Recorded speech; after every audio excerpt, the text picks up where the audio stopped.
Hello दोस्तों, कैसे हैं आप। आज की कहानी का नाम है पैसा। राजेश बोला, इतने वर्षों की वफा और प्यार का ये इनाम तो मत दे, छोड़ कर मत जा। गरिमा बोली, जिंदगी सर प्यार के सहारे नहीं गुजरती, पैसा भी बहुत ज़रूरी है। तुम्हें 8 साल हो गए, आज भी फक्कड़ के फक्कड़ हो। राजेश अपने 6 साल के बेटे को उसके सामने करके बोला, इस मासूम का ख्याल कर ले, बिना माँ के इसका क्या होगा। बेटा टुकुर टुकुर अपनी माँ को कपड़े बैग में डालते हुए देख रहा था। राजेश थक कर बैठ गया। बोला, जब तुम पैसों में खेलने लगोगी तब तुम्हें प्यार याद आएगा। गरिमा बोली, प्यार व्यार कुछ नहीं होता, सब कुछ पैसा होता है। तुम आज तक मुझे मेरी एक मनपसंद साड़ी भी नहीं दिला सके। सेठ की बनकर रहूंगी तो गहने भी दिल खोल कर पहनूंगी। वो बोला, सेठ को तेरा शरीर पसंद है, जैसे ही उसका मन भर जाएगा तुम्हें दूध में गिरी मक्खी की तरह निकाल कर फेंक देगा। वो भ्रुकुटी तान कर बोली, सेठ की इतनी औकात नहीं। गरिमा को ठुकरा दे। 1 साल हो गया उसके साथ रहते, वो जान गई उसे कैसे हैंडल करना है। और तुम आज क्यों इतना भावुक हो रहे।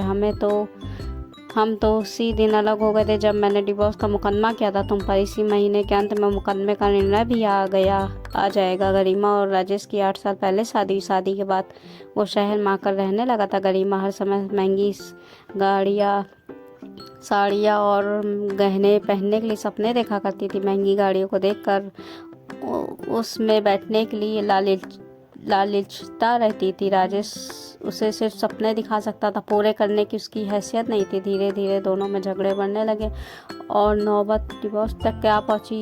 इसी बीच गरिमा ने एक मोटे विद्युत सेठ को फंसा लिया। अब ज़्यादातर वो उसी के पास रहा करती है।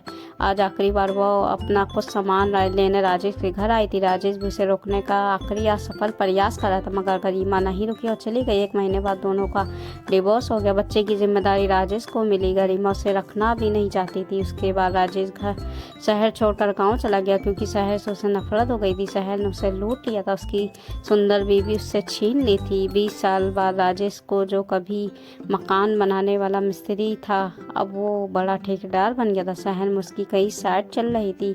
उन्हीं पर एक औरत काम मांगने आई। औरत ने मैले कुचले कपड़े पहन रखे थे। उस साइट को राजेश का 25 वर्षीय बेटा गोपाल संभाल रहा था। वो गोपाल के पास आकर बोली, साहब काम चाहिए। गोपाल ने कहा, ठीक है लग जाओ, मगर रजिस्टर में अपना नाम लिखवा दो। औरत बोली। गरिमा नाम सुनकर गोपाल का पेन रुक गया। वो गौर से उस औरत का चेहरा देखने लगा। औरत बोली, क्या हुआ साहब। गोपाल अपनी माँ का नाम जानता था। जब वो छोड़ कर गई थी तब वो 6 बरस का था। वो आज भी अपनी माँ का चेहरा नहीं भूला था। वो जान गया कि यह औरत उसकी माँ गरिमा ही है, मगर उसने जाहिर नहीं होने दिया। गोपाल बोला, आप सिर्फ मजदूरों के लिए पानी का मटका भर कर रख दिया करो। वो नल दिख रहा है ना, वहाँ से आपको पूरी पगार मिल जाएगी।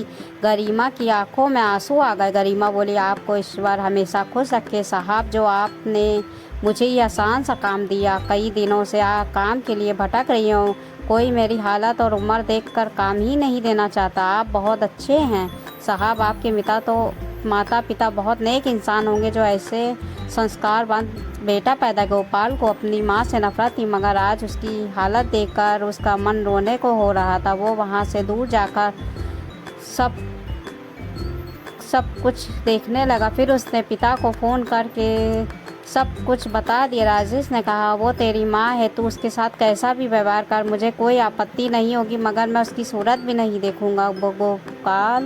गोपाल भावुक लड़का था। वो वापस गरिमा के पास गया और बोला, आपने कुछ देर पहले मेरे माता पिता की तारीफ की थी, उसमें आपने गलत बोला था। मेरे पिता जरूर नेक इंसान है, मगर मेरी माँ बहुत बुरी थी। जब मैं 6 साल का था तब वो मुझे और मेरे पिता को छोड़कर किसी और के पास रहने के लिए चली गई थी। उसके जाने के बाद मेरे पिता को औरत जात से नफरत हो गई थी, इसलिए उन्होंने दूसरी शादी भी नहीं की। इतना सुनते ही गरिमा जड़ होकर खड़ी रही। उसने गौर से गोपाल का चेहरा देखा तो उसे उसमें राजेश नजर आया। वो चुपचाप वहाँ से जाने लगी तो गोपाल उसके आगे खड़ा हो गया। बोला, माँ हो मेरी, इसलिए बुढ़ापे में यूं दर दर नहीं भटकने दूंगा। मुझे भी ईश्वर के घर जाना है, वहाँ जवाब देना होगा। तो क्या जवाब दूंगा।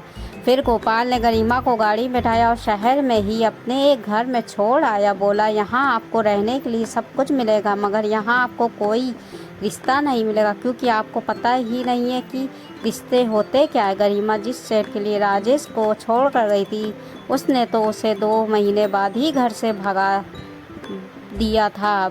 वो 20 साल से दर दर भटक रही थी। गरिमा को अब रहने के लिए छत मिल गई है, मगर उससे मिलने के लिए राजेश और गोपाल नहीं आते। वो अकेले ही रहती है और पश्चाताप करती रहती है कि उसने थोड़ा सा इंतज़ार और कर लिया होता तो आज उसके पास भी पैसा और रिश्ते दोनों होते।